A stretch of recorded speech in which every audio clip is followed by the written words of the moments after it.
परमम्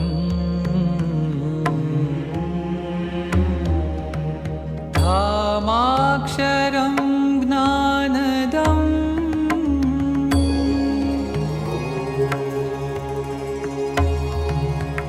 वन्दे प्रागजिभक्तमेव मनघम् ब्रह्मस्वरूपं मुदा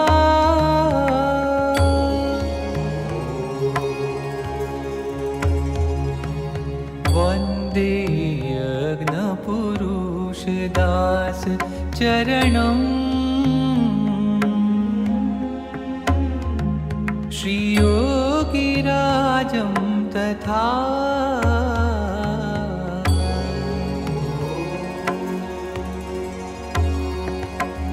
वन्दे श्रीप्रमुखं महन्तगुणिनम्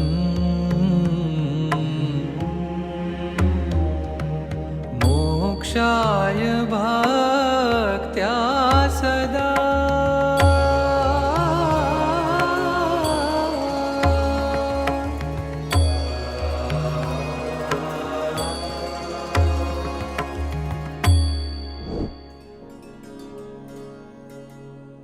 સર્વે ભક્તો ભાવિકોને ઘણા જ હેતપૂર્વક જય સ્વામિનારાયણ. પ્રગટ ગુરુ હરિ મહંત સ્વામી મહારાજની આજ્ઞા અનુસાર આપણે આ વર્ષે ધન્યોસ્મી પૂર્ણકામોસ્મી એ મધ્યવર્તી વિચાર સાથે અક્ષરબ્રહ્મ ગુણાતીત સત્રનો લાભ લઈ રહ્યા છીએ. અક્ષર પુરુષોત્તમની વાતો ઉપર મનન ગોષ્ઠી કરવા માટે આ વર્ષે દિવાળી નિમિત્તે લખેલા પત્રમાં મહંત સ્વામી મહારાજ આપણને જણાવે છે કે હવે આપણે પણ જેમ નિર્ગુણ સ્વામી, મહાપુરુષ સ્વામી, મગનભાઈ, હરમાનભાઈ વગેરે સંતો ભક્તો રાત દિવસ જોયા વગર અક્ષર પુરુષોત્તમની કથા વાર્તાનો અખાડો જમાવતા તેમ કરવું છે.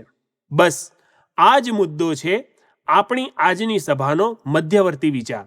મૂળ અક્ષરમૂર્તિ ગુણાતીતાનંદ સ્વામીએ પણ પહેલા પ્રકરણની પહેલી વાતમાં કહ્યું છે કે ભગવાનને સાધુના મહિમાની વાતો નિરંતર કરવીને સાંભળવી, દેહ મૂકીને જેને પામવા છે તે આજ દેહ છતાં મળ્યા છે, કાંઈ બાકી નથી ને એમ સમજાય ત્યારે જીવ બીજી રીતનો થઈ જાય છે.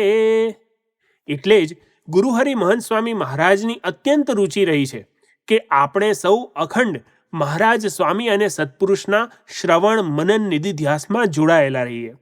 અને એના માટે મહાજનો યેન ગતઃ સ પંથાહ મહંત સ્વામી મહારાજે અહીં જે સંતો હરિભક્તોના નામ આપ્યા તે આપણા સત્સંગના પૂર્વજો વિશે આપણે જ્યારે ઊંડાણપૂર્વક જાણીએ ત્યારે આપણી સામે એક આદર્શ ખડો થાય છે.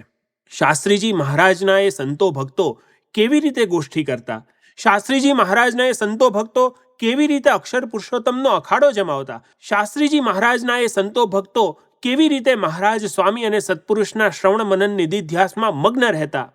આવો એ આદર્શોના જીવન અને તેઓની ઉપાસના પ્રવર્તનની રીતિ અને ઉત્સાહથી પરિચિત થઈએ પૂજ્ય પ્રિયવ્રત સ્વામીના વક્તવ્ય દ્વારા.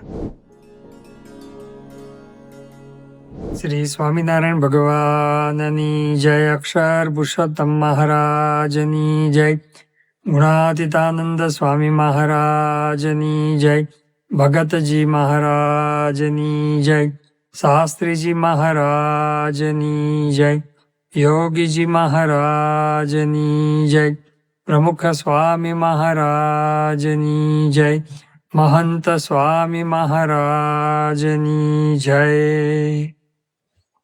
આ વર્ષે પરમ પૂજ્ય મહંત સ્વામી મહારાજે તમામ સંતો હરિભક્તો ઉપર જે પત્ર લખ્યો એમાં અક્ષર પુરુષોત્તમના જ્ઞાનની ગોષ્ઠી કરવાની વાત કરી છે. ભગવાન સ્વામિનારાયણે પણ પ્રથમના 71મા વચનાવળમાં કહ્યું કે ભગવાનનું સ્વરૂપ અક્ષરધામ સહિત પૃથ્વી પર વિરાજે છે. આ વાત પોતે સમજવી અને બીજા આગળ કરવી, આવી આજ્ઞા ભગવાન સ્વામિનારાયણે પણ કરી છે. એટલે કે અક્ષરે સહિત પુરુષોત્તમ આ પૃથ્વી પર પધાર્યા છે. એ અક્ષર અને પુરુષોત્તમની વાત પોતે સમજવાની, દ્રઢ કરવાની અને બીજાને પણ કરાવવાની એવી વાત ભગવાન સ્વામિનારાયણે કરી છે. અહીંયા મહંત સ્વામી મહારાજે પોતે પત્રની અંદર બે સંતોનો ઉલ્લેખ કર્યો છે. એમાં એક છે મહાપુરુષદાસ સ્વામી. આ મહાપુરુષદાસ સ્વામી એટલે બેચર ભગત કોઠારી વડતાલની અંદર હતા અને શાસ્ત્રીજી મહારાજ સાથે પોતે નીકળી ગયા. એમને પોતે પાછળથી દીક્ષા આપીને મહાપુરુષદાસ સ્વામી પણ નામ પાડેલું. એ પોતે વડતાલની અંદર હતા ત્યારથી જ ભગતજી મહારાજના યોગમાં આવ્યા અને અક્ષર અને પુરુષોત્તમની નિષ્ઠા દ્રઢ કરેલી. અને આ ભગતજી મહારાજનો સમાગમ કરવા માટે અને અક્ષર પુરુષોત્તમની ઉપાસના માટે વડતાલમાં રહીને પણ ઘણા બધા વિરોધ સહન એમને કરવા પડ્યા. અને એવી પરિસ્થિતિ આવીને ઊભી રહી કે શાસ્ત્રીજી મહારાજને આ મહાપુરુષદાસ સ્વામી, નારાયણચરણદાસ સ્વામી અને બીજા જે સંતો હતા એમને ધોળા પહેરાવાનું નક્કી કર્યું. તે વખતે મહાપુરુષદાસ સ્વામી પોતે બોલ્યા, તો ધોળા તો શું કાળા પહેરાવશો ને, તો કાળા પહેરીને પણ અમે આ ભગતજી મહારાજનો સમાગમ અને અક્ષર અને પુરુષોત્તમના જ્ઞાનની વાતો કરીશું. મોહન સ્વામી મહારાજ મહાપુરુષદાસ સ્વામીનું એક પ્રસિદ્ધ કીર્તન વારંવાર યાદ કરે છે કે અક્ષર પુરુષોત્તમ દયાળુ પ્રભુ અક્ષર પુરુષોત્તમ. એમાં જે છેલ્લી પંક્તિ છે કે મહાપુરુષને મનડે રે ભાવ્યા બ્રહ્મ સહિત પરબ્રહ્મ દયાળુ પ્રભુ અક્ષર પુરુષોત્તમ. કે મહાપુરુષદાસ સ્વામીના મનની અંદર કેવી લગની છે, બ્રહ્મ અને પરબ્રહ્મ સિવાય અક્ષર અને પુરુષોત્તમ સિવાય મનમાં બીજું કશું હતું જ નહીં. તો આવી રીતે મહાપુરુષદાસ સ્વામી આ ઉપાસના યજ્ઞમાં જોડાયા. બીજું નામ મોહન સ્વામી મહારાજે પોતે લખ્યું છે નિર્ગુણદાસ સ્વામીનું. આ નિર્ગુણદાસ સ્વામીએ પણ આ ઉપાસના પ્રવર્તન માટે જબરજસ્ત પુરુષાર્થ કરેલો છે. શાસ્ત્રીજી મહારાજ પોતે પણ કહેતા કે આ સત્સંગ જે ખીલ્યો છે એમાં 14 આની ફાળો એ નિર્ગુણદાસ સ્વામીનો છે. એવો સત્સંગ નિર્ગુણદાસ સ્વામીએ પોતે એ કરાવ્યો છે. શાસ્ત્રીજી મહારાજે પોતે જ નિર્ગુણદાસ સ્વામી માટે 3/10/1942 દિવસે એક પત્રની અંદર લખ્યું કે આપ મોટાની કૃપાનું પાત્ર છો અને આપને રૂવાડે રૂવાડે અક્ષર પુરુષોત્તમની નિષ્ઠાની વૃદ્ધિ કરવાની ધગશ છે. શાસ્ત્રીજી મહારાજ પ્રમાણ આપે છે. અને આપણે એમના જીવન અને એમના કાર્ય ઉપરથી આપણને જોવા મળે. ગામોગામ વિચરણ કરે, કોઈ સગવડ નહીં, કોઈ સુવિધા નહીં, છતાં પણ ગામોગામ વિચરણ કરી કથા વાર્તા કરે, પારાયણો કરે. એટલું જ નહીં, નિર્ગુણ સ્વામીનું બીજું એક વિશેષ આગવું અંગ હતું એક એક વ્યક્તિને મળવું. એક એક વ્યક્તિને મળી અને ઉપાસનાની વાત સમજાવી. એના માટે કલાકોના કલાકો તેઓ પોતે આ નિષ્ઠાની વાતો કરતા. અને એમની અંતિમ અવસ્થા હતી ત્યારે પણ 1950ની અંદર 29/2/1950, હવે ધામમાં જવાના 3 મિનિટ બાકી છે. એમના શરીરે અસહ્ય બીમારી આવી ગઈ છે, કેન્સર પણ લાગુ પડી ગયો છે અને બીજી પણ ઘણી બધી બીમારીઓ હતી. એવી પરિસ્થિતિની અંદર માંદગીના બિછાને હતા અને ઊભું થવાની પણ શક્તિ નહોતી. એ વખતે નિર્ગુણદાસ સ્વામી પોતે તે મુંબઈની અંદર એક હરિભક્તને મળવા માટે પોતે 3 વખત ગયા, છતાં પણ એ મળ્યા નહીં. પછી નિર્ગુણદાસ સ્વામી પોતે ભગવાનદાસ શેઠને મોકલ્યા, તો પણ એ મળ્યા નહીં. એટલે પછી નિર્ગુણદાસ સ્વામી એમને પત્ર લખ્યો. એમાં લખ્યું કે આપને મળવા માટે હું 3 વખત આવ્યો, છતાં મળ્યા નહીં. ભગવાનદાસ શેઠને પણ મોકલ્યા. પછી નિર્ગુણદાસ સ્વામી એમાં લખ્યું કે તમે આવતીકાલે હવે શાસ્ત્રીજી મહારાજના દર્શન માટે આવો, તમારા દીકરાને પણ એ સાથે લેતા આવશો, જરૂર તમે પધારજો, નહીં તો મારે આવવું પડશે. હવે 3 વખત ધક્કા ખાધા છતાં કોઈ મળે નહીં. છતાં પણ 4થી વખત પણ માંદગીના બિછાને ઊભું થવાની પણ ત્રેવડ ન હોય એટલી બીમારીની અંદર પણ એમને એક હરિભક્ત માટે 4થી વખત પણ જવાની શ્રદ્ધા હતી. નિર્ગુણ સ્વામીનું બીજું એક આગવું અંગ આપણને જોવા મળતું ઉપાસના પ્રવર્તન માટે પત્ર લેખનનું. પત્રો દ્વારા એમણે પોતે દૂર સુદૂર એ ઉપાસના સંબંધી પત્રો લખેલા છે. વિચરણ દ્વારા તો કર્યું જ છે, પણ પત્રો દ્વારા પણ એમણે પોતે આ ઉપાસનાની વાતો કરી છે. અને એમના પત્રો પણ 2-5 પાનાના હોય નહીં. એમના પત્રો 50-100 પાનાના જોવા મળે. ભાવનગરના કુબેરભાઈ એ પોતે સારંગપુર મંદિરનું કામ ચાલતું હતું, પ્રતિષ્ઠાના થોડા મહિનાઓ બાકી હતા. એની પૂર્વે જ તેઓ પોતે આ સત્સંગના યોગની અંદર આવ્યા. તો એમના જીવનની અંદર પણ અક્ષરને પુરુષોત્તમની ઉપાસના વિશેષ દ્રઢ થાય એના માટે નિર્ગુણદાસ સ્વામીએ પોતે 100 પાનાનો પત્ર એ કુબેરભાઈ ઉપર પોતે લખ્યો અને એની અંદર લખે છે કે આ પત્ર વખત લાવીને વાંચશો, કંટાળશો નહીં. આટલો દાખલો કરીને લખનાર નહીં મળે, એ તો આ નિશાળની અંદર જ મળશે. આવું પોતે એ પત્રની અંદર લખે છે. અને એમાં શાસ્ત્રીજી મહારાજનો પણ ખૂબ મહિમા કે છે, અને ગુણાતીતાન સ્વામી અક્ષર કેવી રીતે છે વગેરે વાતો પોતે એમાં લખે છે. આફ્રિકાની અંદર નિર્ગુણ સ્વામીએ જે પત્રો લખ્યા છે એનો તો કોઈ કલ્પના પણ ન થઈ શકે, એટલા બધા પત્રો એમણે પોતે લખ્યા છે. એમના પત્રો કિલોમાં નહીં, મણની અંદર વજન થાય એ 18 મણ કરતાં પણ વધારે એ પત્રોનું વજન ખાલી આફ્રિકાના પત્રોનું એ થયેલું છે, એવો ઉલ્લેખ હરમાનભાઈ પોતે એક વખત કરે છે. કેવી કેવી મુશ્કેલીઓમાં, કેવી વિકટ પરિસ્થિતિની અંદર એમણે પોતે આ પત્રો લખ્યા છે, કથા વાર્તા કરી છે.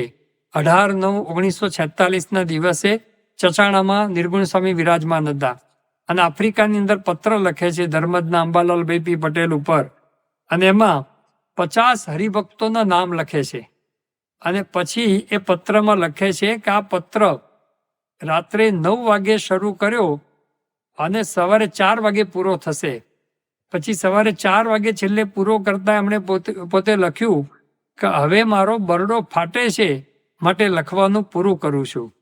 પોતે બીમાર હતા, અને ચચાણા જેવા ગામમાં એ વખતે ગામડાઓમાં ઇલેક્ટ્રિસિટી નહોતી, તો દીવા કે ફાનસના અજવાળે એક જ પત્ર આખી રાત બેસીને લખવો, કેટલો બધો ઉત્સાહ ઉમંગ હશે એ આપણને જોવા મળે.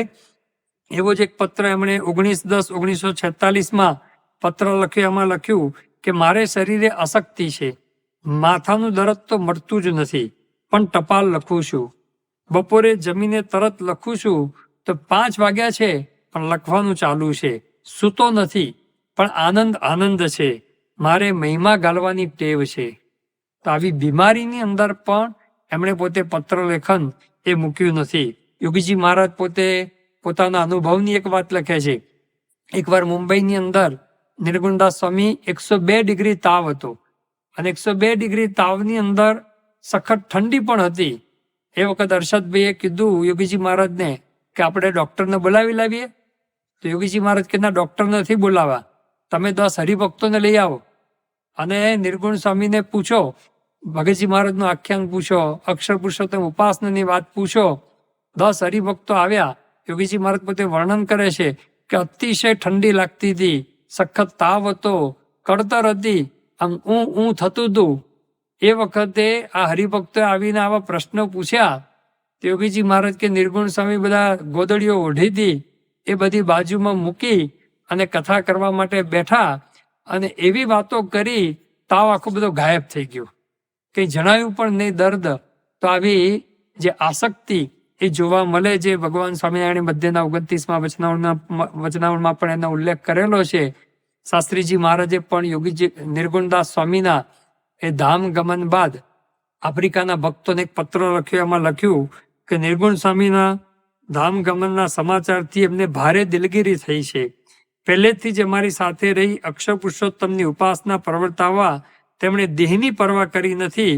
અમારી સાથે દિન રાત વિચરણ કરી અસહ્ય દુઃખો સહન કરી તેમણે દેશમાં તેમજ આફ્રિકામાં લાંબા પત્રો લખી ગુણાતીત જ્ઞાનનો પ્રચાર કરી હજારો શૂરવીર ભક્તો તૈયાર કર્યા છે. આવો શાસ્ત્રીજી મહારાજે પણ એમને શ્રદ્ધાંજલિ આપી. તો આવું નિર્ગુણ સ્વામી અને બીજા તમામ સંતોના જીવનની અંદર શાસ્ત્રીજી મહારાજના વખતના સંતોના જીવનમાં જોવા મળે કે અક્ષર પુરુષોત્તમ માટે પોતે કપી ગયા છે, યાહોમ થઈ ગયા છે. પછી મહંત સ્વામી મહારાજે એ પત્રની અંદર બીજા 2 હરિભક્તોનો ઉલ્લેખ કરેલો છે. એમાં લખ્યું છે કે આફ્રિકાની અંદર હરમાનભાઈ અને મગનભાઈ, તેમના જીવનની અંદર પણ આ અક્ષર અને પુરુષોત્તમની ઉપાસના આપણને જોવા મળે. હરમાનભાઈ પોતે મૂળ ગાનાના 1927ની સાલની અંદર તેઓ વધારે આફ્રિકા.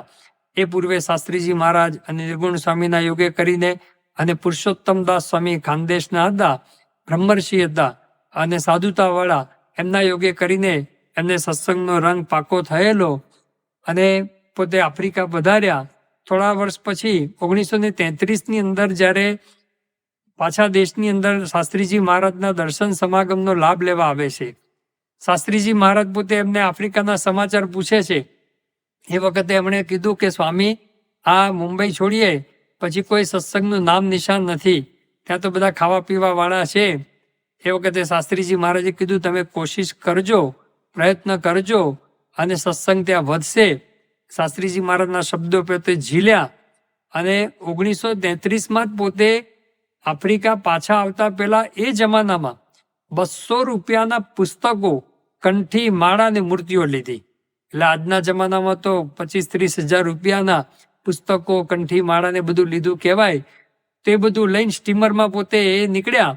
એ વખતે સ્ટીમરમાં બીજા 3 હરિભક્તો પણ એમને મળી ગયા. પુરુષોત્તમભાઈ પોતે અરુવાના અને ઈશ્વરભાઈ પોતે કિટાલેના અને ધનજીભાઈ નકુરના. આ 4 જ સત્સંગી હતા અને બાકી બધા તો ખાવા પીવાવાળા સ્ટીમરમાં હતા. પણ આ 4 જ ભેગા થઈને 9 દિવસ સ્ટીમરની અંદર વચનામૃતની કથા વાર્તા શરૂ કરી.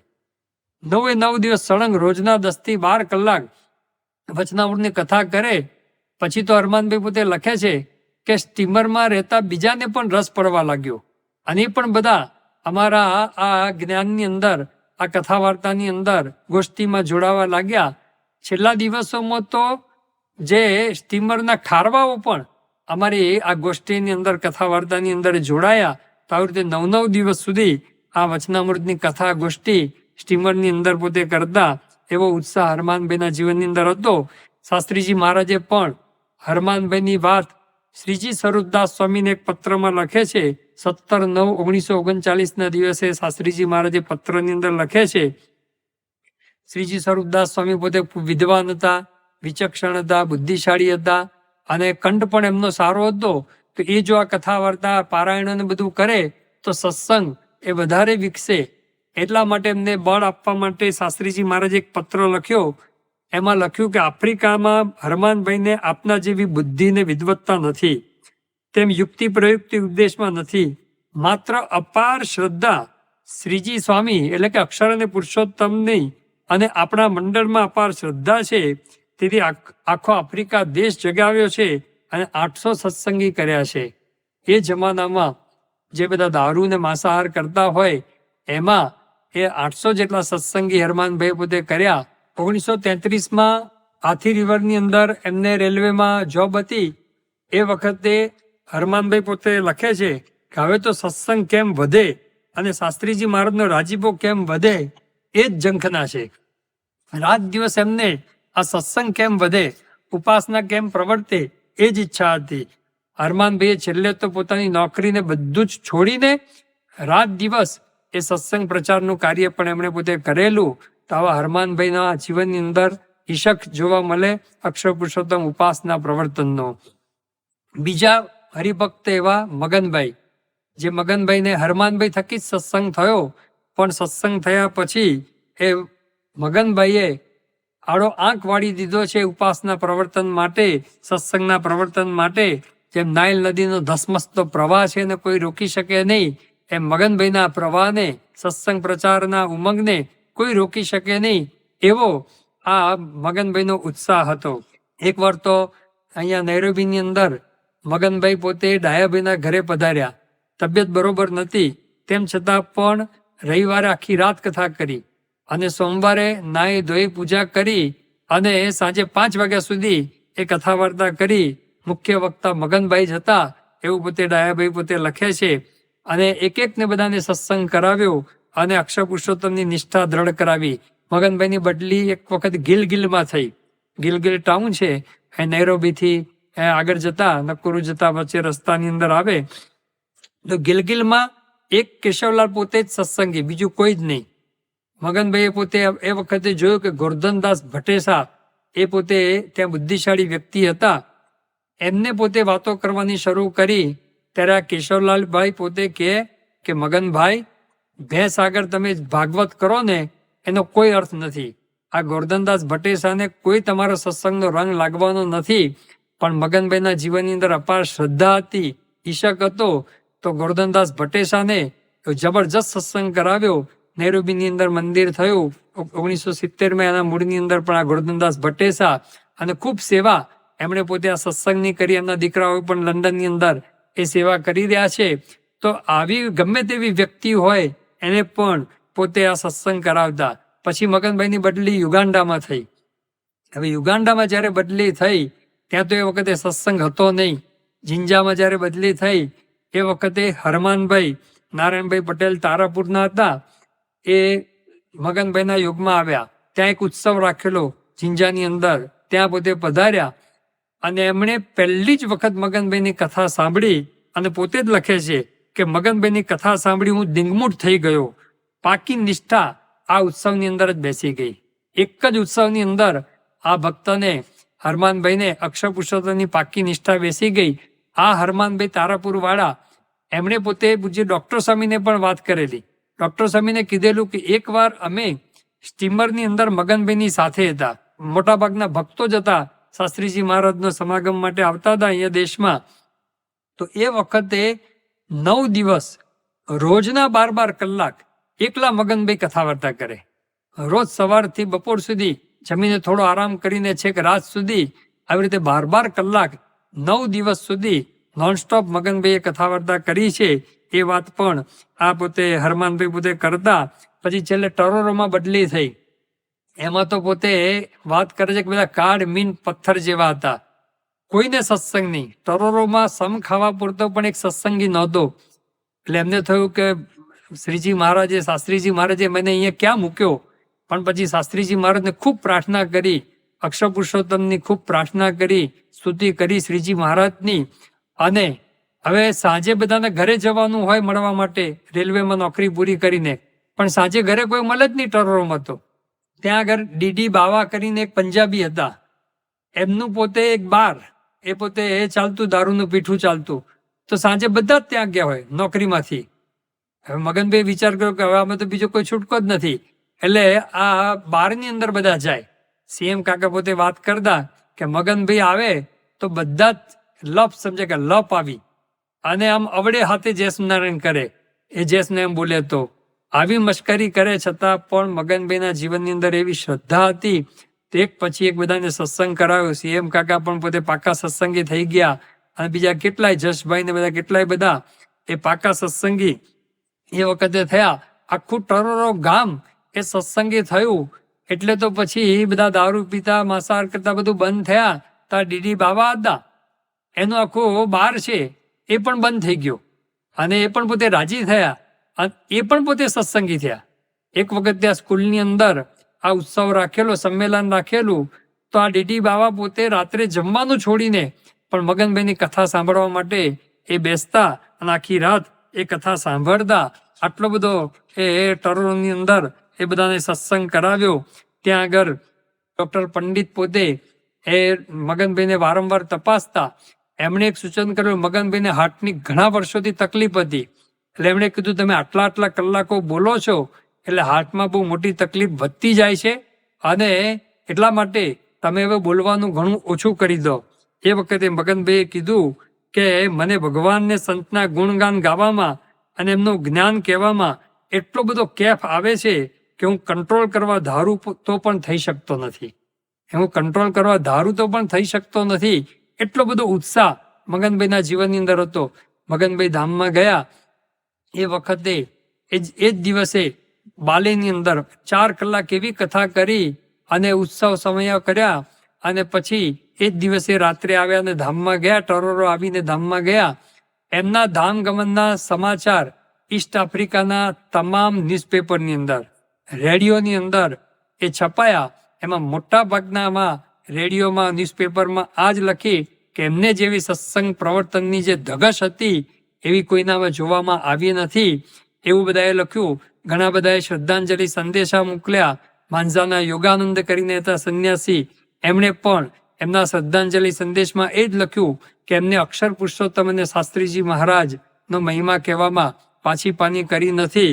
તો આવી રીતે મગનભાઈના જીવનની અંદર અપાર ઉત્સાહ, ઉમંગ, અક્ષર પુરુષોત્તમ ઉપાસના પ્રવર્તનનો આપણને જોવા મળે. આવા તો આફ્રિકાના ઘણા બધા ભક્તો, ત્રિભા કાકા પણ એ વખતે હતા. પછી ધર્મજના એપી પટેલ, ઈશ્વરભાઈ કોઠારી હતા, પુરુષોત્તમ દાસ એટલે હરમાનભાઈના પોતે ભાઈ, સીટી પટેલ, પ્રભુદાસ લાલાજી જેવા અનેક ભક્તો આફ્રિકાની અંદર, એવા જ દેશની અંદર પણ. આ તો ઉલ્લેખ કરેલો છે હરમાનભાઈ, મગનભાઈ, પણ આફ્રિકામાં પણ બીજા ભક્તો હતા. દેશની અંદર પણ આપણે જોઈએ તો આશાભાઈ, ઈશ્વરભાઈ, એમણે પોતે વેચાઈ ગયા અક્ષર અને પુરુષોત્તમ માટે, શાસ્ત્રીજી મહારાજ માટે. હર્ષદભાઈ દવે તો પોતે અક્ષરની વાત કર્યા વગર પોતે રહી શકતા નહીં. આવા તો કેટલા જેઠાલાલ સ્વામિનારાયણ, એ પોતે મહાબુદ્ધિશાળી અને ગણિતના પોતે રેંગલર, તેમ છતાં પણ સ્વામિનારાયણ બોલ મનવા, સ્વામિનારાયણ બોલ એવા ભજનો પોતે ઢોલ વગાડીને પણ મોટા મોટાની આગળ ગાતા. અને મોટા મોટા માણસોને પણ આ જેઠાલાલ સ્વામિનારાયણ એ પોતે શાસ્ત્રીજી મહારાજને યોગમાં લઈ આવ્યા, અક્ષર પુરુષોત્તમની નિષ્ઠા કરાવી, નંદાજીને પણ પોતે લઈ આવ્યા. તો આવા તો એ કેટલાય બધા ભક્તો, ઉલ્લાસરામ પંડ્યાએ પોતે 10 વર્ષ સ્વામિનારાયણ પ્રકાશમાં લેખ લખ્યા, એમાં પણ આપણને અક્ષર પુરુષોત્તમની નિષ્ઠા જોવા મળે.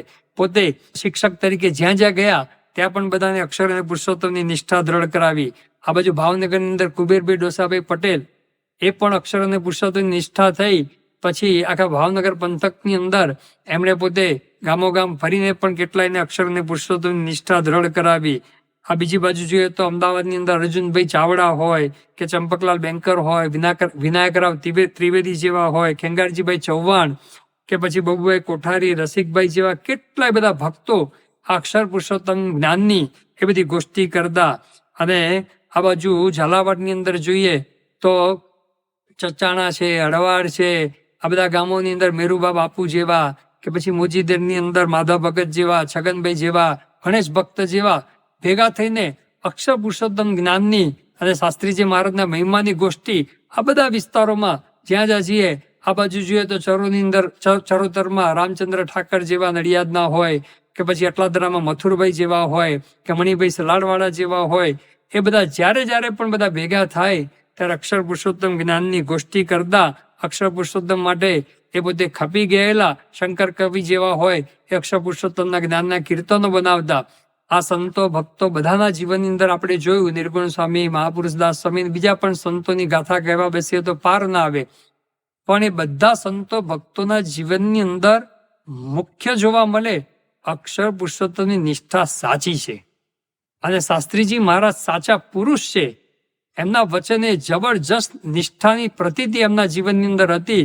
તો બધા સંતો ભક્તો ખરેખર એ વેચાઈ ગયેલા, યાહોબ થઈ ગયેલા. એમના લોહીના કણે કણની અંદર અક્ષર અને પુરુષોત્તમની નિષ્ઠા એ હતી. શાસ્ત્રીજી મહારાજ એમના જીવનની અંદર રસબસ થઈ ગયેલા. એ અક્ષર પુરુષોત્તમની વાત પણ આ બધા સંતો ભક્તોના જીવનમાં પરોક્ષ નહીં. એ જ અક્ષર એટલે આ શાસ્ત્રીજી મહારાજ, અને એ જ પુરુષોત્તમ આજે શાસ્ત્રીજી મહારાજમાં વિરાજમાન છે. અક્ષર પુરુષોત્તમ આપણા માટે પ્રગટ છે. એવી નિષ્ઠા, એવી દ્રઢતા આ બધા સંતો ભક્તોના જીવનની અંદર હતી. તો આપણે પણ શાસ્ત્રીજી મહારાજના સંતો ભક્તોના જીવનમાંથી પ્રેરણા લઈ અને આપણા જીવનની અંદર પણ અક્ષર અને પુરુષોત્તમની નિષ્ઠા દ્રઢ કરીએ અને દ્રઢ કરીને બેસી ના રહીએ. એ લોકો જેમ ઉત્સાહ ઉમંગથી પ્રવર્તાવતા એમ બીજાને પણ અક્ષર અને પુરુષોત્તમની વાત કરીએ. અને અક્ષર પુરુષોત્તમ મૂર્તિમાન મહંત સ્વામી મહારાજ રૂપે મળ્યા છે, એમની અંદર પણ આપણે સમ્યક પ્રકારે જોડાઈ અને અક્ષર પુરુષોત્તમ ઉપાસનાનું પ્રવર્તન કરી શકીએ. એવી બળ બુદ્ધિ શક્તિ આપણને પ્રાપ્ત થાય. એ જ પ્રાર્થના. શ્રી સ્વામિનારાયણ ભગવાનની જય. ખરેખર ગુરુહરિ મહંત સ્વામી મહારાજે જે નિષ્ઠાવાન મુક્તોને આદર્શ તરીકે આપણી સમક્ષ રજૂ કર્યા, સાચે જ એ સૌનું જીવન એમની નિષ્ઠા અને એ નિષ્ઠા પ્રવર્તાવવાનો તેઓનો ઉત્સાહ આપણા માટે પ્રેરણાદાયક બની રહે તેમ છે. પરંતુ હવે વાત આવે છે આપણા પોતા ઉપર. મહંત સ્વામી મહારાજે પત્રમાં લખ્યું કે સંતો ભક્તો રાત દિવસ જોયા વગર અક્ષર પુરુષોત્તમની કથા વાર્તાનો અખાડો જમાવતા તેમ કરવું છે. એટલે કે સ્વામીશ્રી આપણને કહી રહ્યા છે કે આપણે ઇતિહાસમાં થઈ ગયેલા સંતો ભક્તોની વાતો માત્ર સાંભળવાની નથી. આપણે પણ આપણે જ્યાં હોઈએ ત્યાં, મંડળમાં, મંદિરમાં, હરિમંદિરમાં, યાત્રા પ્રવાસમાં, અરે કદાચ ઘરમાં પણ ભલે ને બેઠા હોઈએ, ઘર સભામાં બેઠા હોઈએ, આપણે બ્રહ્મ પરબ્રહ્મની વાતો કરી શકીએ છીએ. જે આપણે સાંભળ્યું હોય, વાંચ્યું હોય, વિચાર્યું હોય, જે આપણને સ્પર્શી ગયું હોય, ગમી ગયું હોય, તેની જ વાત આપણે કરવાની છે. તો હવે સ્વામીશ્રીની રુચિ અનુસાર ગોષ્ઠી દ્વારા અક્ષર પુરુષોત્તમનો અખાડો કેવી રીતે માંડી શકાય? આવો દ્રષ્ટાંત રૂપે આપણે પહોંચી જઈએ તીર્થધામ સારંગપુરના શાસ્ત્રીજી મહારાજ, યોગી બાપા અને પ્રમુખ સ્વામી મહારાજના મહાપ્રસાદીભૂત સભા મંડપમાં, જ્યાં અક્ષર પુરુષોત્તમ જ્ઞાનના પડછંદા આજે પણ ગુંજી રહ્યા છે.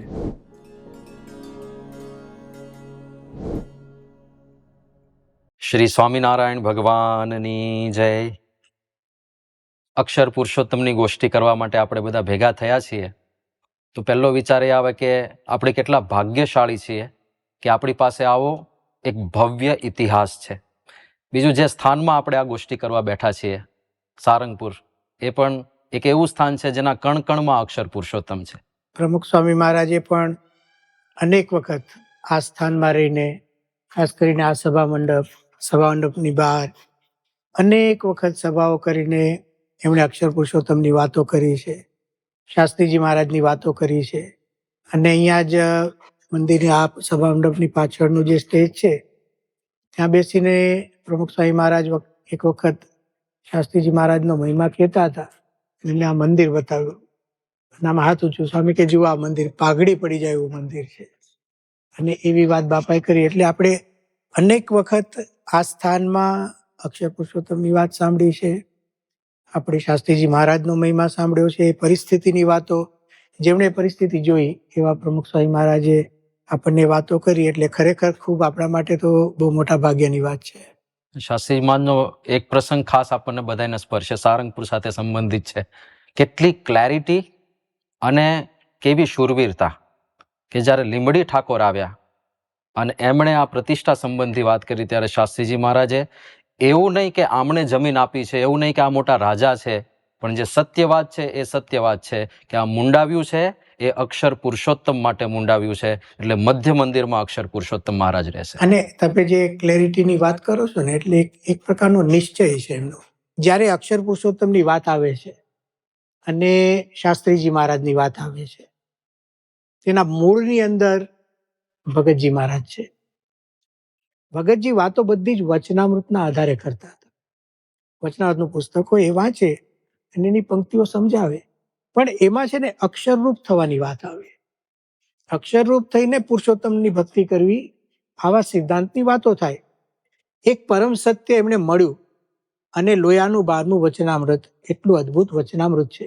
વાત નિશ્ચયની છે, નિશ્ચયનું લક્ષણ ઉપાસનાથી છે, ઉપાસના પુરુષોત્તમની છે, પણ એના માટે સાધના તરીકે અક્ષરરૂપ થવાની વાત લખી છે. અક્ષર શબ્દ પણ ત્યાં વપરાયો છે, પુરુષોત્તમ શબ્દ પણ ત્યાં વપરાયો છે. લોયા 12ની અંદર વપરાયેલા 2 શબ્દો ઉપર શાસ્ત્રીજી મહારાજે પોતાનું જીવન ન્યોછાવર કરી દીધું. શાસ્ત્રીજી મહારાજ ભગતજી મહારાજ પાસેથી આ જ્ઞાન એમણે સાંભળ્યું અને અક્ષર પુરુષોત્તમની વાત સાચી છે એવી એમણે બરાબર પ્રતીતિ કરી ઇતિહાસની દ્રષ્ટિથી. બીજી રીતે જોઈએ તો પ્રમુખ સ્વામી મહારાજે એવું પણ કહ્યું છે કે શાસ્ત્રીજી મહારાજનો જન્મ જ અક્ષર પુરુષોત્તમ ઉપાસના માટે થયો હતો. એટલે આ તો એમનું અવતાર કાર્ય જ હતું, પણ એક ગુરુ થકી જ જ્ઞાન સિદ્ધ કરવું જોઈએ એ જે પરંપરા છે એ એમણે બરાબર જાળવી રાખીને આપણને એ રીતે જ જ્ઞાન શીખવા માટે આગળ કહ્યું. પણ બીજી એક વાત સમજવા જેવી છે કે શાસ્ત્રીજી મહારાજ અક્ષર પુરુષોત્તમની વાત કરતા આપણે કહ્યું ને કે વચનામૃતના આધારે. આ બહુ અગત્યની વાત છે. જ્યારે કોઈ સંપ્રદાયના સિદ્ધાંતને નું પ્રતિપાદન આપણે કરતા હોઈએ તો એ શાસ્ત્ર આધારિત હોવો જોઈએ. પહેલા તો સ્વામિનારાયણ સંપ્રદાય છે એટલે સ્વામિનારાયણ સંપ્રદાયનો તાત્વિક ગ્રંથ વચનામૃત છે. તો વચનામૃતના આધારે અક્ષર પુરુષોત્તમની વાત હોવી જોઈએ અને એ શાસ્ત્રીજી મહારાજે કર્યું છે. આપણે કહ્યું કે આખી રાત બેસીને વચનામૃતનું પુસ્તક હાથમાં રાખે, પોતે સામે દર્શાવે, એક એક વચનામૃત દેખાડે. આજે આપણે જોઈએ છીએ કે વરતાલનું 5મું વચનામૃત, એમાં મહારાજે સરખી સેવાની વાત કરી છે. વચનામૃતનું મથાળું પણ છે સરખી સેવાનું. એ સરખી સેવા કોની સાથે સરખી છે? તો જેમ ભગવાનની સેવા કરીએ છીએ એમ ભગવાનના ઉત્તમ ભક્તની સેવા. જેમ 5 રૂપિયાનું ખર્ચ ભગવાન માટે કરીએ છીએ એમના માટે કરો, જેમ એમના માટે થાળ કરીએ છીએ તો ઉત્તમ ભક્ત માટે થાળ કરવો, વસ્ત્ર અલંકાર આદિ મહારાજે સ્પષ્ટતાઓ કરી છે. વચનામૃતના આધારે વાત સમજાવે અને એ સમજીને શાસ્ત્રીજી મહારાજે જે મંદિરો કર્યા એ જોઈને એમાં સરખી સેવા દેખાય. ભક્ત સહિત ભગવાનની સેવા, ભગવાન ભક્ત સહિત વિરાજમાન છે ને એની સેવા. એટલે શાસ્ત્રોને સાથે રાખીને ચાલતા, એટલે તો એમને શાસ્ત્રીજી મહારાજ કહેતા બધા. અને વચનામૃતમાં પણ આપ જોશો ને તો જ્યાં જ્યાં અગત્યના સિદ્ધાંત છે ત્યાં બધે જ બ્રહ્મરૂપ થઈને પરબ્રહ્મની ભક્તિ કે ઉપાસનાની વાત છે, અથવા તો અક્ષરરૂપ થઈને પુરુષોત્તમ. આવા અલગ અલગ શબ્દો, કાં બ્રહ્મ શબ્દ હોય, ક્યારેક અક્ષર શબ્દ હોય, પરમાત્મા માટે પુરુષોત્તમ શબ્દ હોય, પરબ્રહ્મ શબ્દ હોય, નારાયણ શબ્દ હોય. દાખલા તરીકે આપણે જોઈએ લોયાનું 7મું વચન. હવે એની અંદર તો ભગવદ્ ગીતાનો શ્લોક ટાંકે છે મહારાજ, 18મા અધ્યાયનો 54મો શ્લોક. બ્રહ્મભૂત પ્રસન્નાત્મા ન શોચતી ન કાંક્ષતી સમ સર્વેષુ ભૂતેષુ મદભક્તિમ લભતે પરામ. એ શ્લોક કહીને મહારાજ એક સિદ્ધાંત કહે છે. એ શ્લોકનું અર્થઘટન પણ એક વિશિષ્ટ કરે છે, પણ એક સિદ્ધાંત પણ કહે છે કે જે બ્રહ્મરૂપ થાય છે એને જ પરબ્રહ્મની ભક્તિનો અધિકાર છે. અધિકાર શબ્દ વાપર્યો. ભક્તિ પરબ્રહ્મની જ કરવાની છે, પણ અધિકાર કોને છે? બ્રહ્મરૂપ થાય છે તો બ્રહ્મ પરબ્રહ્મ આવ્યા, એટલે કે અક્ષર અને પુરુષોત્તમ આવ્યા. તમે મધ્યનું 3જું વચનાવૃત જુઓ, એ બ્રહ્મ જ્ઞાનની સ્પષ્ટતા કરે છે. તો મહારાજે ત્યાં શબ્દ છેલ્લો ફકરો છે કે બ્રહ્મ જ્ઞાનમાં તો એમ સમજવું છે, જે બ્રહ્મ છે એ તો નિર્વિકાર છે અને નિરંશ છે, માટે એ વિકારને પામે નહીં અને એના અંશ પણ થાય નહીં. અને એ બ્રહ્મ છે એ તો પ્રકૃતિ પુરુષ આદિક સર્વેનું કારણ છે અને નિયંતા છે. આ બધું બ્રહ્મનો મહિમા કહે છે, બ્રહ્મનો મહિમા. અને પછી જુઓ તમે મહારાજ કેટલી સ્પષ્ટતા સાથે બ્રહ્મ જ્ઞાન સમજાય છે. એક પ્રકારે છે ને આ અથવા તો બ્રહ્મ જિજ્ઞાસાનું એક આપણે ભાષ્ય કહી શકીએ કે એનું અર્થઘટન કહી શકીએ. બ્રહ્મનો મહિમા કયો, અને પછી કહે છે કે એ બ્રહ્મ થકી પરબ્રહ્મ પુરુષોત્તમ નારાયણ તે નોખા છે. હવે શાસ્ત્રીમાં કેમ વાત ન કરે?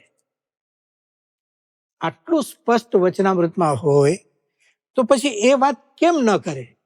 શાસ્ત્રીજી મહારાજને સત્ય સિદ્ધાંતને પકડ્યો એમણે, અને એ રસ્તે ચાલ્યા. અને આપે કહો એમ, એને લીધે એમને કષ્ટો સહન કરવાના પણ થયા.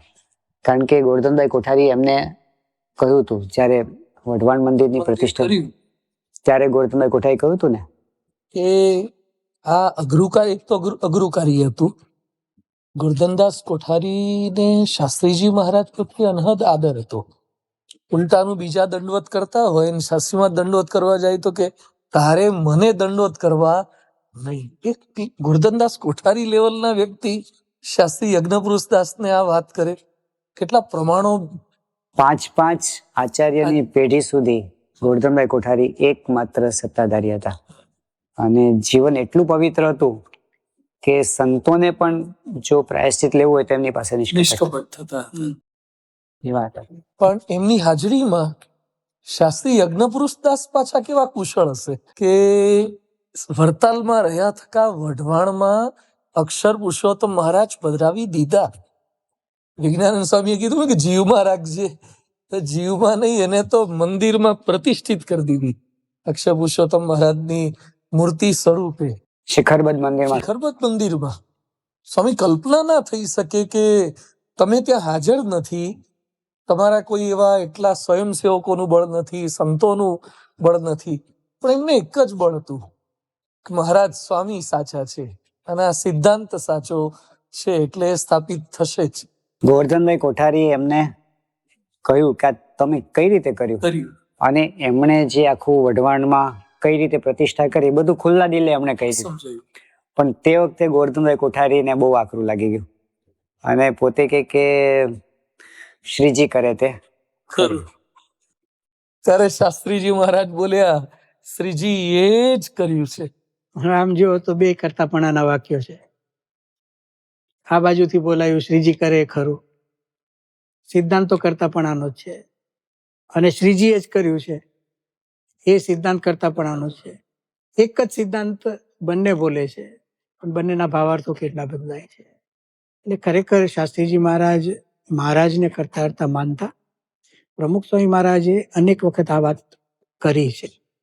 એક વાત સંભાળતા, જ્યારે બાપાને પ્રમુખ સ્વામી મહારાજને પૂછવામાં આવે કે તમે આટલું બધું કામ કઈ રીતે સંભાળો છો, આટલી મોટી સંસ્થા, આટલા બધા પ્રશ્નો, આટલા બધા કાર્યો, આયોજનો, ત્યારે પ્રમુખ સ્વામી મહારાજ શાસ્ત્રીજી મહારાજની વાત કરતા કે શાસ્ત્રી મહારાજ એવી વાત કરે કે જો આપણે પાણી ભરેલો ઘડો આપણે માથા ઉપર લઈએ તો આપણને એનું વજન લાગે, પણ જો આપણે પાણીની અંદર ડૂબકી મારી દઈએ તો લાખો ટન, કરોડો ટન આવું પ્રમુખ સાહેબ આજ બોલતા.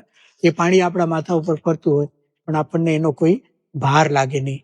એમ ભગવાનના કરતાપણાનો વિચાર. આપણે કહ્યું ને કે શાસ્ત્રીજી મહારાજને મારી નાખવા સુધીની યોજનાઓ થઈ છે અને એ યોજનાઓને આ લોકો જાણે પણ છે. અને ત્યારે કોઠારી એમને કહ્યું કે તમે આ મૂકો, આ ભેગ છે ને એ કોદાળી લઈને પાછળ પડ્યો છે એટલે કે કંઈક અનિષ્ટ કરી નાખશે. ત્યારે પણ કરતાપણાની સમજણ જ રહી છે. એમની નિડરતા સિદ્ધાંત પ્રવર્તનમાં મેળાવ મંદિરની પ્રતિષ્ઠા વખતે પ્રમુખ સ્વામી મહારાજ જે દરવાજા આગળ ઊભા રહીને શાસ્ત્રીજી મહારાજની વાતો કરે છે કે મેળાવ પ્રતિષ્ઠા ઉત્સવની અંદર પણ, અને પ્રમુખ સ્વામી મહારાજ તો એક વાક્ય કહેતા કે આમ હાડકાનું શરીર હતું શાસ્ત્રીમાનું, સામાન્ય મુઠ્ઠી હાડકાનું શરીર હતું પણ એમનામાં જે બળ હતું. અને બીજું એક વાક્ય પણ આપણને ખૂબ ગમે છે કે જો શાસ્ત્રીજી મહારાજ પ્રગટ ન થયા હોત તો આપણે આ સત્ય સિદ્ધાંત પામી ન શક્યા હોત. અને પ્રમુખ સાહેબ મહારાજ એમને કહેતા સિંહ પુરુષ હતા. પણ એક એમાં વાત સમજવા જેવી છે કે કોઈ વ્યક્તિ નિડર હોય અને વિનમ્ર હોય, આ બહુ વિરલ દર્શન છે. તમે નિડર હો, તમે તમારા પ્રાણ ત્યાગવા માટે તૈયાર હો, ત્યાં સુધીની ઉપાધિ સહન કરવાની શક્તિ હોય, પણ તમે કોઈનો વિરોધ ન કરો અને તમારા વિરોધ કરનારનો વિરોધ ન કરો. એટલે શાસ્ત્રીજી મહારાજ માટે એક શબ્દ વપરાય છે, અજાત શત્રુ. એટલે આ બહુ વિશેષ વાત છે, નિડરતાની સાથે વિનમ્રતા. પણ એનું કારણ શું હશે? જો યજ્ઞપુરુષ સ્તવનો શ્લોક તમે લખ્યો છે ને, કોલાહલશ્ચ કોલાહલશ્ચ કલહશ્ચ કુકર્મ ગાતા. એ વખતે એક સત્યના પ્રવર્તન માટે શાસ્ત્રી મહારાજે પ્રયત્ન કર્યો, ખૂબ કોલાહલ થયો. કુકર્મ એટલે એમને મારવા માટેના પ્રયત્નો થયા, મરચાના ધુમાડા થયા, એમને કાઢી મૂક્યા, તિરસ્કાર થયો. કોલાહલશ્ચ કલહશ્ચ કુકર્મ ગાતા. પણ જો સોઢા એમને સહન કર્યાની રીત તમે જુઓ. સુહાસ વધને, હસતા હસતા સહન કર્યા. ખાલી હસતા હસતા સહન શક્તિની વાત નથી, ભાવના જો પ્રસાદ બુદ્ધ્યા. આ સ્વામિનારાયણ ભગવાનનો પ્રસાદ છે એમ માનીને શાસ્ત્રીજી મહારાજે સહન કર્યું. દુષ્ટાન ક્વાપી સરણી પ્રતિકાર ભાવાત. એમની પદ્ધતિ, કાર્ય પદ્ધતિમાં જો ક્યારે એમની કાર્ય પદ્ધતિમાં દ્વેષ નથી આવ્યો કે ભેગા થઈને ખંડન કરવું, કથાઓની અંદર ખંડન કરવું, અને ઘણું બધું ખંડન કરી શકાય. કોઈ સહેજ વાત કરતું હોય તો અટકાવી દીધા છે. દુષ્ટાન ક્વાપી સરણી પ્રતિકાર ભાવાત. ક્યારે એમના જીવનની અંદર બદલો લેવાની ઈચ્છા નથી થઈ. એમની દ્રષ્ટિ છે ને સિદ્ધાંત સત્ય પરિરક્ષણ બદ્ધ દૃષ્ટિ. જે સિદ્ધાંત ભગતજી મહારાજ થકી વચનામૃતમાંથી એ સમજ્યા, ગુણાતીતાનંદ સ્વામી મોડક્ષર, સહજાનંદ પરમેશ્વર, અને જે કંઈ બીજા લોકો સાથે રહેવાની વાતો હતી એ લાઈન ઉપર શાસ્ત્રીજી મહારાજ, આપણે કે ને પ્રમુખ સ્વામી મહારાજ કાયમ એક વાત કરતા આપણને શાસ્ત્રીજી મહારાજની, આપણો લીટો લાંબો કરવો પણ કોઈનો લીટો ભૂસવો નહીં. એ સિદ્ધાંત શાસ્ત્રીજી મહારાજનો આજે પણ આપણે અનુસરીએ છીએ. મહંત સ્વામી મહારાજ, પ્રમુખ સ્વામી મહારાજ એ આપણા જીવનમાં દ્રઢ કરાવે છે. લીટો લાંબો થયો છે, અમેરિકા સુધી થયો છે, અબુધાબી સુધી થયો છે, ઓસ્ટ્રેલિયા સુધી થયો છે, પણ આ કે છે ને જેને એમની સરણી કાર્યશૈલી ક્યારે દુષ્ટ નથી થઈ. કોઈ બદલો નહીં, કોઈ વિરોધ નહીં. અને શાસ્ત્રીજી મહારાજે આ બધા છે ને એક પ્રકારના નિર્ણયો કરેલા છે અને સંસ્થામાં રોપી દીધા છે. નેગેટિવિટી ક્યારેય નહીં રાખવાની અને વિરોધને તમે શક્તિ બનાવો. સ્વામીએ તમને આ જ ગાઈડન્સ આપ્યું હતું પ્રમુખ સ્વામી મહારાજે? સ્વામી મહારાજે શાસ્ત્રીજી મહારાજની વાત કરીને માર્ગદર્શન આપ્યું હતું કે શાસ્ત્રીજી મહારાજ આપણા માટે એક શાસ્ત્રના આચાર્ય છે. એમણે ક્યારેય ખંડન કોઈનું કર્યું નથી, એટલે કે એમનું ખંડન કરવા વાળાનું પણ કર્યું નથી. એમને કોઈની નિંદા કરી નથી. તો આપણે જે કંઈ લખીએ કે જે કંઈ વિચારીએ એની અંદર કોઈનું ખંડન ન કરવું, કોઈની નિંદા ન કરવી, દ્વેષથી કોઈ લખાણ ન કરવું. એ દ્વેષ જ રહે છે. અને આપણે જો સાચી વાત છે વચનામૃતમાં લખી છે, શાસ્ત્રીમાં જે કહ્યું શાસ્ત્રોમાં મળતી આવે છે, તો પછી કોઈ ખંડનની ચિંતા પણ ન કરવી અને ખંડન કરવું પણ નહીં. બે વાત પ્રમુખ સ્વામી મહારાજ કરતા, બે વાત શાસ્ત્રીજી મહારાજના જીવનમાં હતા. કોઈ ખંડન કરે તો ચિંતા પણ ન કરવી અને આપણે કોઈનું ખંડન ન કરવું. શાસ્ત્રીજી મહારાજની આ જે રીત હતી ને, એટલે એમના સંતો અને એમના હરિભક્તોમાં પણ આ જ એવું. આજ સારંગપુર મંદિરની પ્રતિષ્ઠા થઈ ઈસવીસન 1916ની સાલમાં. એ વખતે નિર્ગુણદાસ સ્વામીએ એક જાહેર પત્ર લખેલો છે, પણ એમાં એમને લખેલું છે કે અમે જે આ કામ કરીએ છીએ એ કોઈ પક્ષાપક્ષીથી કરતા હોઈએ, અગર કોઈને દબાવવા માટે કરતા હોઈએ, અગર કોઈનાથી મોટા થવાના સબબથી કરતા હોઈએ, તો કોટાન કોટી પરમહંસોને માર્યાનું પાપ અમારા માથે છે.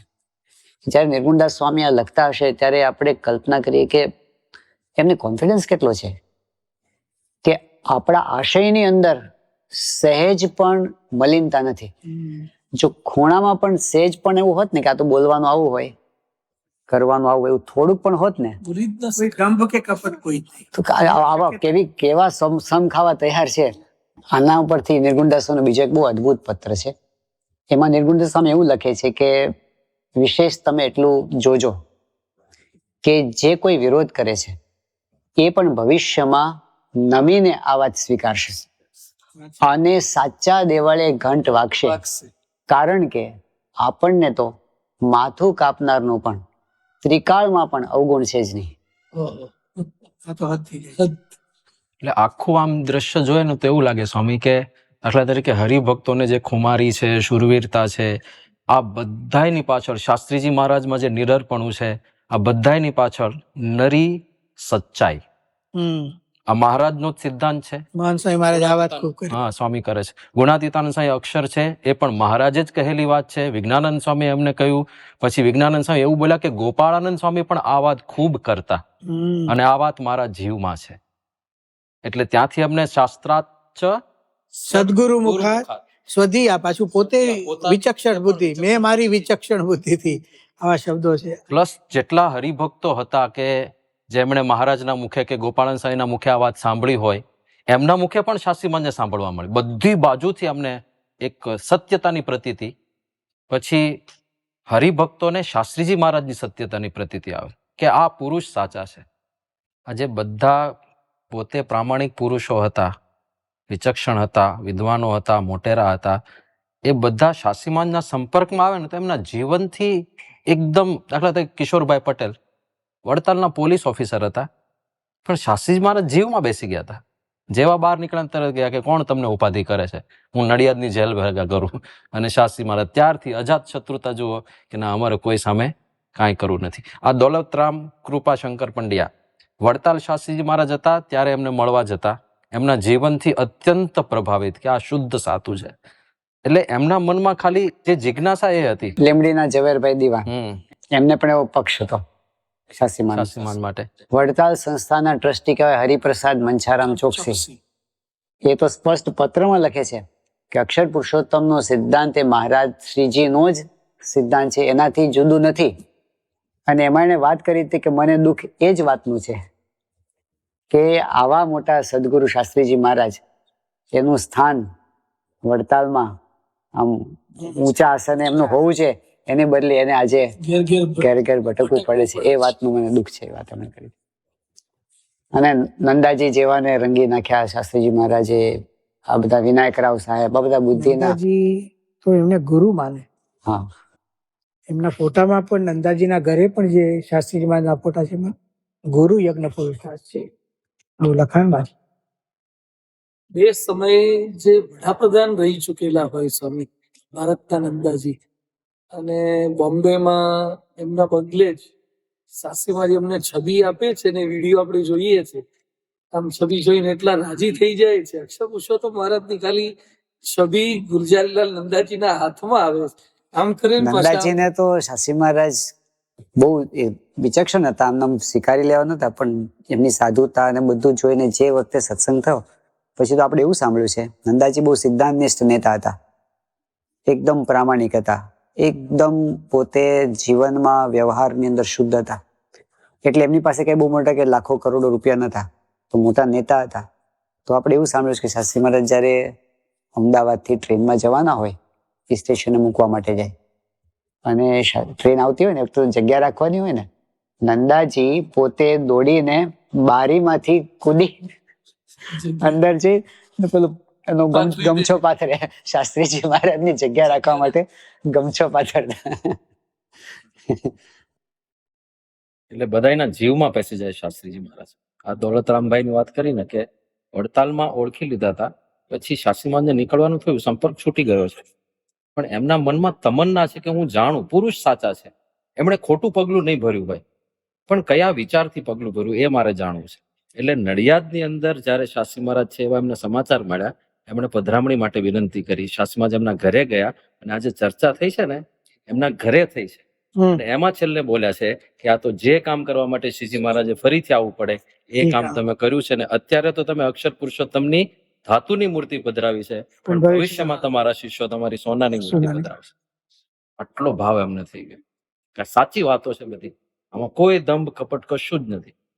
બીજું છે અત્યારે તમામ હરિભક્તોમાં આપણને કેફ, આનંદ, ઉત્સાહ, ઉમળકો જે જીવંતતા દેખાય છે એના પાયા પણ શાસ્ત્રીજી મહારાજ ભલે નીડર હતા, સત્ય વક્તા હતા, સહનશીલ હતા, પણ એટલા જ આનંદી ને આના સિદ્ધાંતની ખબર જ્યારે હરિભક્તોને પડી, કષ્ટો, દુઃખો, એના કીર્તનો આજે આપણે સાંભળીએ છીએ ને સ્વામી, એક એક કીર્તનોની કડીઓ આજે પણ હલાઈ નાખાય છે. અને આપણે શ્રીજીનું એ જ્ઞાન ગર્જના સમાન શુરા હોય તે સમજો કાન કાચા પોચા ને આ શબ્દો જ શું છે નહીં. અને કોઈ કવિતામાં નથી. જે દુઃખ તે થાય તે જે કોઈ થાય તે થાય. કાજો રે રૂડા સ્વામીને ભજતા, ઊંચે બાંધી નીચે અગ્નિ સળગાવે, માર મુશળનો માર મુશળનો ખાજો રે. અને એવું કર્યું છે, કરી બતાવ્યું છે. એ સમયમાં સત્સંગી થવું એ શુરવીર હોય તો જ સત્સંગી થાય. એ સમય જેવો. મોતી ભગવાન દાસે લખ્યું, અમે સૌ સ્વામીના બાળક મરીશું સ્વામીને માટે. એટલે આ કીર્તનો આપ જે કહો છો ને એ જીવંત કીર્તનો છે, પ્રાણવાન કે ને છે ને, પ્રાણવાન બોલતા ભજનો છે. સ્વામીજી તો મહાપ્રતાપી, એનું ધાર્યું થાય કેવા ભજનો છે. અને આપણે કહીએ ને કે આ બધા ભજનો કેવા છે કે ગમે તેવી આપણી ઉપાધિ હોય અને ગમે તેવી મૂંઝવણ હોય, એ મૂંઝવણને પળવારમાં ટાળી દે એવી તાકાત આ ભજનોના શબ્દો, જીવતા ભજનો છે. અને સ્વામી એને હિસાબે જ અત્યારે આપણા જે સંતો ભક્તોનો સમુદાય પણ એવો જ શુરવીર, એવો જ નિષ્ઠાવાન, એવો સમર્પિત, એવો સમર્પિત, ઉત્સાહી. એને પણ અત્યારે પણ નાના આજની મોટા પરિસ્થિતિ. શારીરિક દુઃખો હોય, આર્થિક દુઃખો હોય, વિવિધ પ્રશ્નો પારિવારિક કે કઈ આવતા હોય, પણ છતાં એના ચહેરા પર કેફ, ઉપાસનાનો ઉમળકો, અને આનંદ, એવો જ સમર્પણ, એવું જ સમર્પણ. એવું જ સમર્પણ. આજે લાખો હરિભક્તો, સમય બદલાયો છે પણ સમર્પણ નથી બદલાયું. સમય બદલાયો, નિષ્ઠા નથી બદલાઈ. સમય બદલાયો, સાધુતા નથી બદલાઈ. સમય બદલાયો છે, રીત નથી બદલાઈ. કારણ એક જ છે, એ જ શ્રીજી મહારાજ આજે પ્રગટ છે, એ જ શાસ્ત્રીજી મહારાજ પણ આજે પ્રગટ છે. શાસ્ત્રીજી મહારાજે જ જયારે ભગતજી મહારાજ ધામમાં ગયા ત્યારે કહી દીધું કે સત્પુરુષ પૃથ્વી પરથી કદી જતા જ જતા જ નથી. આજે આપણને મોહન સાંઈ મહારાજમાં અનુભવ થાય જ છે. અને શાસ્ત્રીજી મહારાજની શુરવીરતાની વાત મોહન સાંઈ મહારાજ ખૂબ કરે છે. અને અનેક વખત એમણે પત્રોમાં પણ લખ્યું છે. મોહન સાંઈ મહારાજે પત્રમાં લખ્યું કે શાસ્ત્રીજી મહારાજની શુરવીરતાનો પાર આવે એમ નથી, કે એમના લોહીના કણે કણ અક્ષર પુરુષોત્તમ બોલે, અને એક એક કણ છે ને એ અક્ષર પુરુષોત્તમ બોલવા માટે ઉછળતો હોય, અને એમના જીવનની ક્ષણે ક્ષણ અક્ષર પુરુષોત્તમ માટે હતી. એટલે આપણા માટે તો ખરેખર ભાગ્યની વાત એ છે કે આવી ગુણાતીત પરંપરામાં આપણે આવી ગયા. જે વખતે શ્રીજી મહારાજ હતા, પરમહંસોને શ્રીજી મહારાજ મળ્યા, પણ એ જ પ્રાપ્તિ મહારાજનું પ્રગટપણું સંત દ્વારા આપણે કહીએ છીએ. આવા એકાંતિક સંત દ્વારા, જેનામાં પંચ વર્તમાન મહારાજે કયા પ્રમાણેના હોય, જીવન પવિત્ર હોય, એવા આપણી પરંપરા ગુણાતીતાનંદ સ્વામી, ભગતજી મહારાજ, શાસ્ત્રીજી મહારાજ, યોગીજી મહારાજ, આપણે પ્રમુખ સ્વામી મહારાજને જોયા, અને આજે મહંત સ્વામી મહારાજને જોઈએ છે. આપણું ભાગ્ય એ છે કે શાસ્ત્રીજી મહારાજ એ પ્રગટ છે, શ્રીજી મહારાજ એ પ્રગટ છે, પ્રમુખ સ્વામી મહારાજ એ પ્રગટ છે.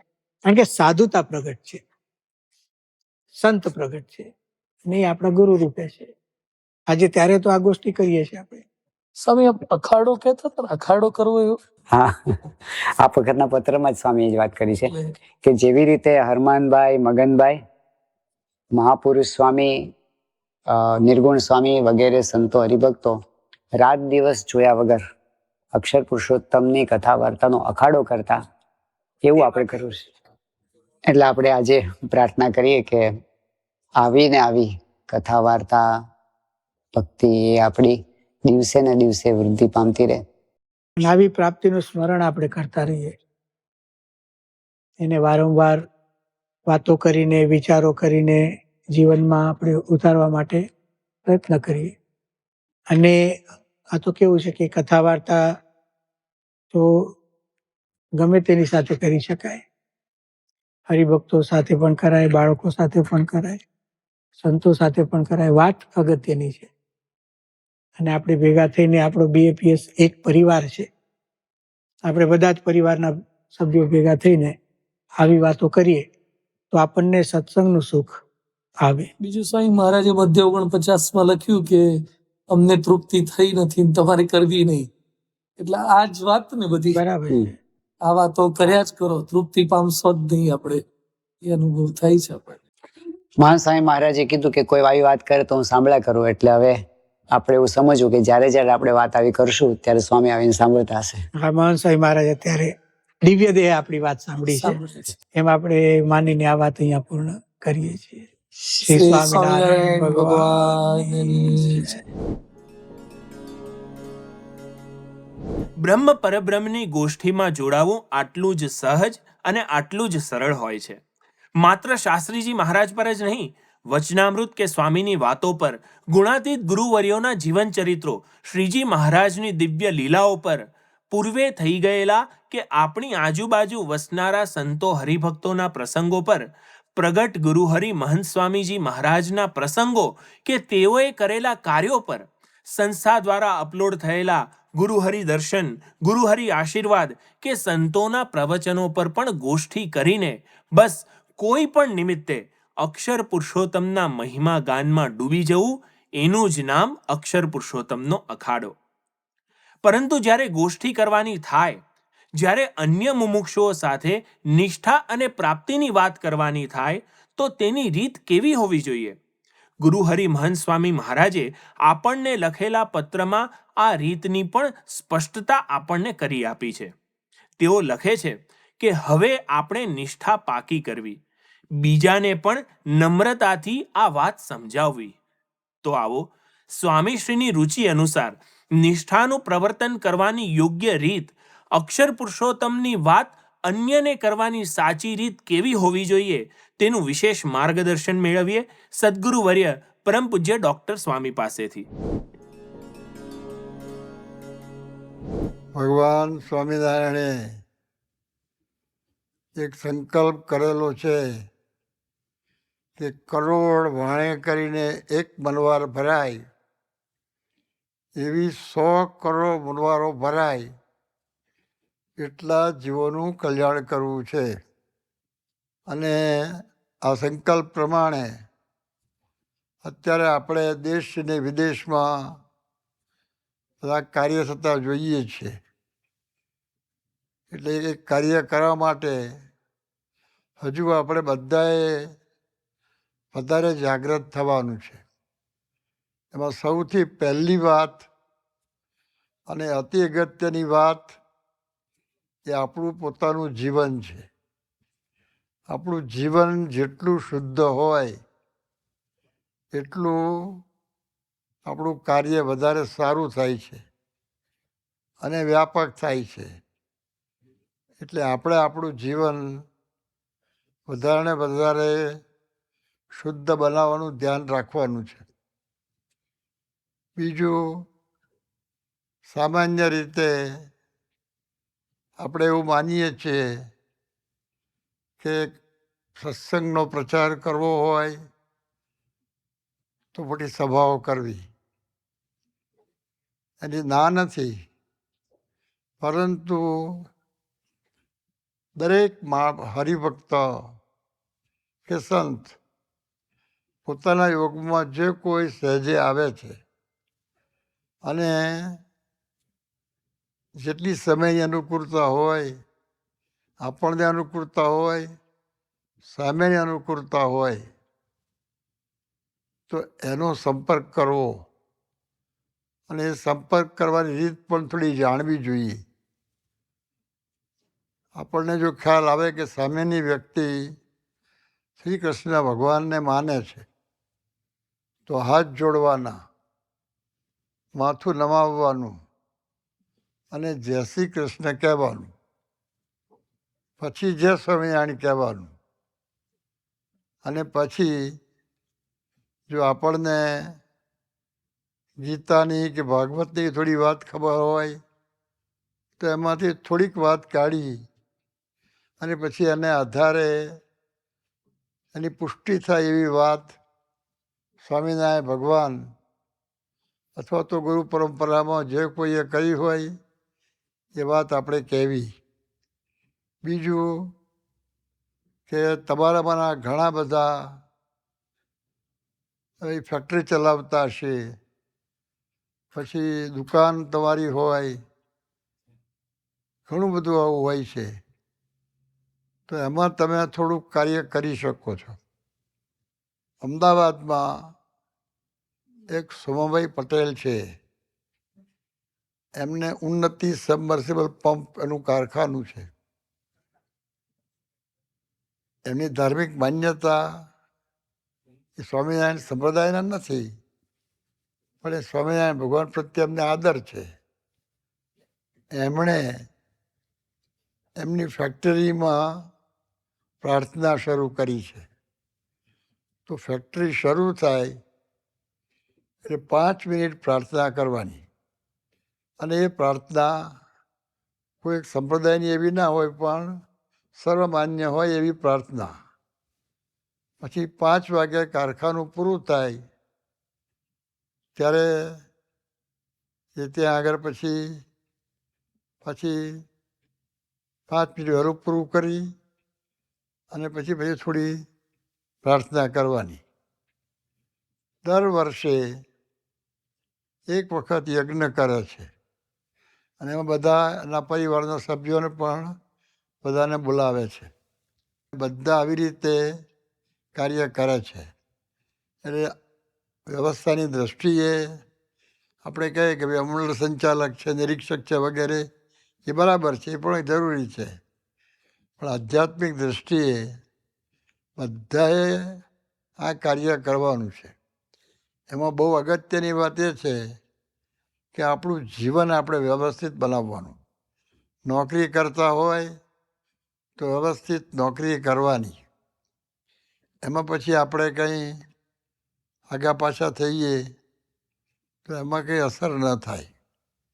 હવે ઘણા વિદ્યાર્થીઓ છે, તે વિદ્યાર્થીઓ હોય તો એ પોતાની સાથે જે ભણતા વિદ્યાર્થીઓ હોય એને થોડીક વાત કરે, બીજા છોકરાઓ હોય તો એની સાથે વાત કરવાની, થોડીક વાત,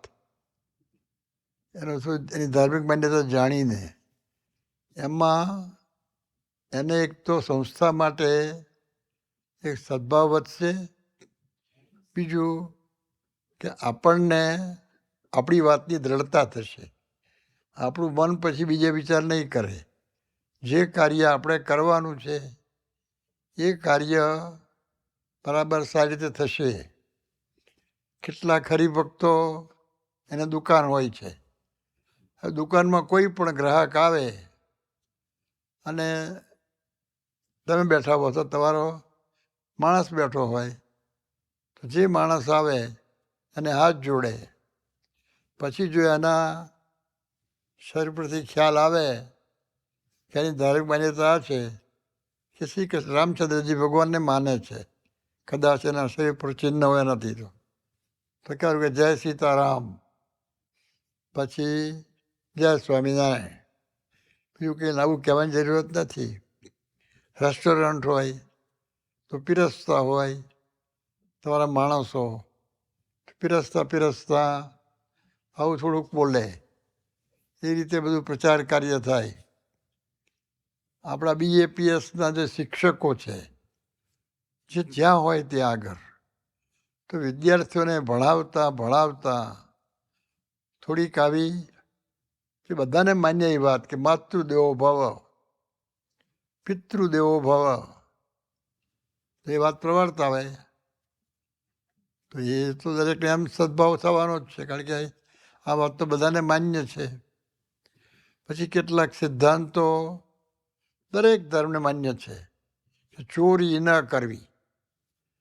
હવે જો શિક્ષકો હોય અથવા તમારી સાથેના પરિચયવાળા બીજા હોય, એને આ શબ્દ નાખવામાં આવે તો કેટલો ફેર પડે. પછી વ્યસન, તો એ તો બહુ ચોખ્ખી બાબત છે કે તમાકુ, આ બીડી, સિગારેટ અને જાત જાતનું બધું અત્યારે નીકળ્યું છે, તે બધાથી નુકસાન થાય છે. તો એ થોડી વાત આપણે કરી શકીએ. એટલે એવું થોડું કરીએ, પણ એમાં પહેલી આપણી દ્રઢતા વધે છે અને સામા માણસને સંદેશ મળે છે. આ રીતે કાર્ય કરીશું તો સ્વામિનારાયણ ભગવાને જે સંકલ્પ કર્યો છે, ગુણાતીતાનંદ સ્વામીએ સંકલ્પ કર્યો છે, એ કાર્ય સિદ્ધ થશે. એ માટે બધાને ખૂબ બળ મળે, પ્રેરણા મળે એ પ્રાર્થના. તો આ રીતે પરમ પૂજ્ય ડોક્ટર સ્વામીની અનુભવપૂર્ણ વાણી દ્વારા આપણે નિષ્ઠા પ્રવર્તનની યોગ્ય રીતને સમજ્યા. તો અક્ષર બ્રહ્મ સત્રના આ શુભ અવસરે ચાલો આપણે સૌ ભેગા મળીને આજે સંકલ્પ કરીએ કે જેવી ગુરુહરિ મહંત સ્વામી મહારાજની ઈચ્છા છે એવા અક્ષર પુરુષોત્તમના અખાડાઓમાં, ગોષ્ઠીઓમાં ઉત્સાહભેર આપણે લાભ લેવો જ છે. સ્વામીશ્રીના એ સંકલ્પમાં ભળીને અક્ષર પુરુષોત્તમ દર્શનની વાત, પ્રગટ સત્પુરુષની પ્રાપ્તિની વાત આપણા સહજ સંપર્કમાં આવનારાઓને નમ્રતાપૂર્વક કરવી જ છે. પ્રગટ ભગવાનના સિદ્ધાંતની વાત હૃદયથી સમજીને ધન્યોસ્મિ પૂર્ણ કામોસ્મિનો અનુભવ કરવો જ છે. તો અહીં આજની સભા પૂર્ણ થાય છે. આ અક્ષર બ્રહ્મ સત્રના આવનારા કાર્યક્રમમાં હવે આપણે નિયમ ધર્મ, સંપ અને દાસભાવની વાતો સાંભળવા ફરી એકત્રિત થઈશું. તો ત્યાં સુધી સૌ સંતો, ભક્તો, ભાવિકોને હૃદયપૂર્વક જય સ્વામિનારાયણ.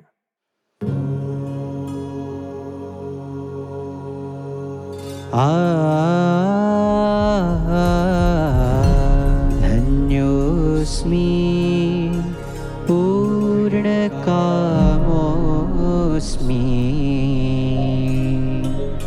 निष्पापो निर्भयसुखी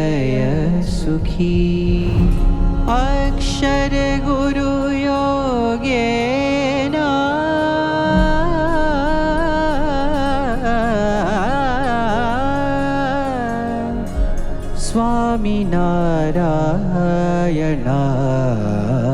स्वामिनारायणाश्रया.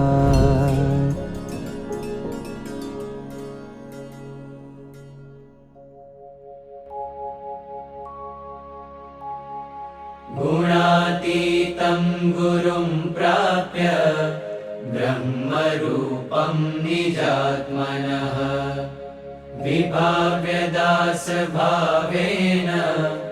स्वामिनारायणं भजे.